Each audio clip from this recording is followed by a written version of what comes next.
शुरू अल्लाह के नाम से जो बड़ा मेहरबान निहायत रहम वाला है।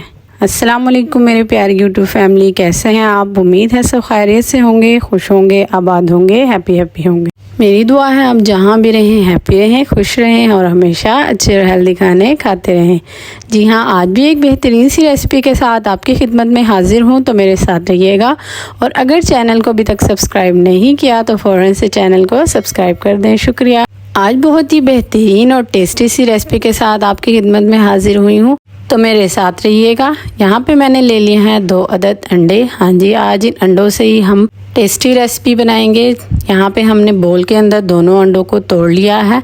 इसके बाद हम इसके अंदर स्पाइसेस डालेंगे। स्पाइसेस में सिर्फ मैंने तकरीबन 1 टीस्पून के करीब लाल मिर्च ली है और ½ टीस्पून के करीब मैंने हल्दी पाउडर डाला है। तकरीबन ½ टीस्पून ही इसके अंदर काली मिर्च डालेंगे और नमक डालेंगे। नमक आपने अपने टेस्ट के अकॉर्डिंग डालना है, जैसा आपको पसंद हो। जी हाँ, ये स्पाइसेस डालने के बाद इसको अच्छी तरह से हमने बीट कर लेना है। इतना बीट करना है कि जो हमारे मसाले हैं वो अच्छी तरह से अंडे के अंदर मिक्स हो जाए। बस जी, इसको बीट करने के बाद लास्ट में हमने एक बहुत इम्पोर्टेंट चीज़ डालनी है, वो है मैदा। मैदा मैंने यहाँ पे तकरीबन 2 टेबलस्पून के करीब ले लिया है। मैदे से बहुत अच्छी बाइंडिंग आएगी, तो इसको लाजमी डालना है आपने। जी हाँ, ये डालकर अच्छी तरह से हम फेंट लेंगे। जी हाँ, अब चलिए अपने पैन की तरफ चलते हैं। पैन में मैंने तकरीबन 2 से 3 टेबलस्पून के करीब ऑयल ले लिया है। जो अंडा हमने बीट करके रखा हुआ था, अब उसको इस पैन के अंदर हम डाल लेंगे और अच्छे से इसको पका लेंगे, कुक कर लेंगे। जी हाँ, ये देखिए, अंडे को आपने अच्छी तरह से पैन के अंदर फैला लेना है और अभी आपने इसको बिल्कुल भी नहीं छेड़ना। अभी इसको अच्छे से कुक होने देना है। जी हाँ, जब ये थोड़ा सा कुक हो जाएगा तो हम इसकी साइड चेंज कर लेंगे। ये देखिए, ये दूसरी साइड से कुक हो चुका है, तो हम इसकी साइड अब चेंज कर लेंगे। लेकिन अभी आपने ज़रा एहतियात रखनी है ताकि जो हमारा अंडा है उसके अच्छे से चंक्स बन जाएं, क्योंकि हम इस रेसिपी में चिकन यूज़ नहीं करेंगे।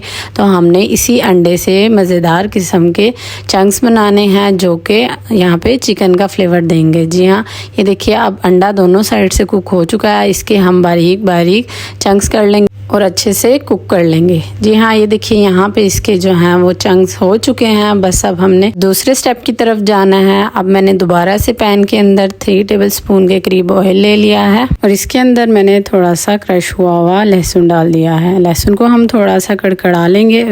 अब इसके अंदर हम हरी मिर्चें डाल लेंगे, जिसको मैंने बारीक बारीक चॉप कर लिया था। जी हाँ, अब इसको भी थोड़ा सा हम फ्राई कर लेंगे। उसके बाद इसके अंदर डालेंगे बंद गोभी। बंद गोभी भी मैंने 1 कप के करीब ली है। उसके बाद हम डालेंगे गाजर। गाजर को मैंने कद्दूकश कर लिया था और थोड़ी सी हम डालेंगे शिमला मिर्च। बस अब इन चीज़ों को डाल के इसको हमने थोड़ा सा सौते करना है। फिर इसके बाद हम इसके अंदर डालेंगे स्पाइसेस। आपने इनको बहुत ज़्यादा नहीं पकाना, बस थोड़ा सा इनको सौते करना है और फिर स्पाइसेस डालना स्टार्ट कर देने हैं। स्पाइसेस में मैंने तकरीबन ½ टीस्पून के करीब कुटी हुई लाल मिर्च ली है, 1 टेबलस्पून के करीब मैंने काली मिर्च लिया है और ½ टेबलस्पून के करीब मैंने कुटी हुई लाल मिर्च ली है और ½ टेबलस्पून इसके अंदर धनिया का पाउडर डाल लेंगे। नमक मैंने 1 टीस्पून लिया है, आप अपने टेस्ट के मुताबिक डालिएगा जैसा आपको पसंद हो। बस यहाँ पे हमने इसको थोड़ा सा फ्राई करना है ताकि जो मसालों का कच्चापन है वो दूर हो जाए। बस हमने अब क्या करना है, इसको एक पैन के अंदर निकाल लेना है। पैन के अंदर निकालने के बाद इसको थोड़ा सा ठंडा कर लेंगे, फिर इसके अंदर हम बाकी चीज़ें ऐड कर लेंगे। इतना मसाला जो है वो ठंडा हो रहा है। यहाँ पे 2 आलू ले लिए थे, इनको हम कद्दूकश कर लेते हैं। हाँ जी, मसाला ठंडा हो चुका है। ये देखिए, आलूओं को अब कद्दूकश कर लेंगे हम। और अगर इस स्टेप पर मेरी रेसिपी पसंद आ रही हो तो लाइक ज़रूर कीजिएगा और कमेंट में अपनी राय का इजहार ज़रूर कीजिएगा कि आपको मेरी रेसिपी कैसी लगी। और हाँ, अगर चैनल को अभी तक सब्सक्राइब नहीं किया तो फ़ौरन से चैनल को सब्सक्राइब कर दें। शुक्रिया।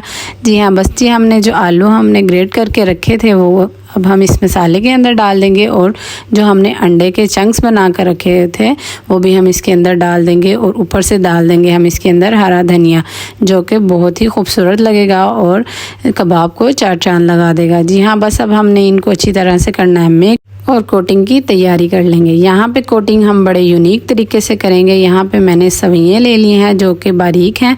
ये हमने तकरीबन ½ पैकेट ले लेना है। इसको हमने बारीक बारीक हाथों की मदद से पीस लेना है। आपने इसको अच्छी तरह से क्रश कर लेना है। इतना क्रश करना है कि ये बिल्कुल बारीक हो जाए। अब एक खुली प्लेट या किसी खुले बॉल के अंदर हमने तकरीबन ½ कप के करीब मैदा ले लिया है, जिसके अंदर हम पानी डाल के इसका एक घोल बना लेंगे, जिससे हम अपने कबाब की इसकी कोटिंग करेंगे। जी हाँ, ये देखिए हमने घोल बना लिया है। बस अब हम लास्ट स्टेप पर हैं। अब हमने बनाने हैं इस मसाले के अच्छे से कटलेट या कबाब, जो आप कहना चाहें कह सकते हैं। ये बहुत ही मज़ेदार रेसिपी है, बहुत ही यूनिक। इसको ट्राई ज़रूर कीजिएगा और ये बहुत हेल्दी है।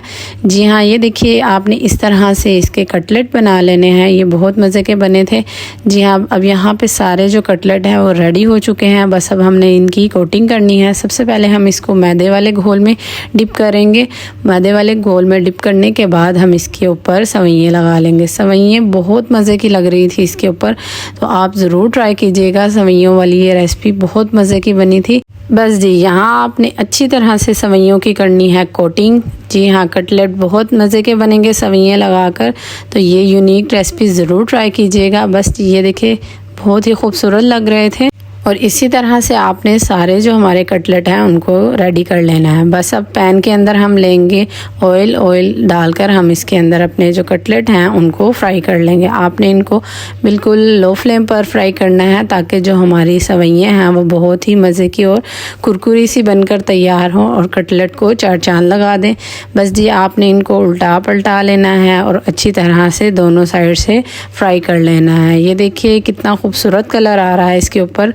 तो आपने बिल्कुल इसी तरह स्टेप बाय स्टेप रेसिपी को फॉलो करना है। और अगर मेरे चैनल को अभी तक सब्सक्राइब नहीं किया तो फ़ौरन से चैनल को सब्सक्राइब कर लें। शुक्रिया। और कमेंट सेक्शन में अपनी राय का इजहार ज़रूर कीजिएगा।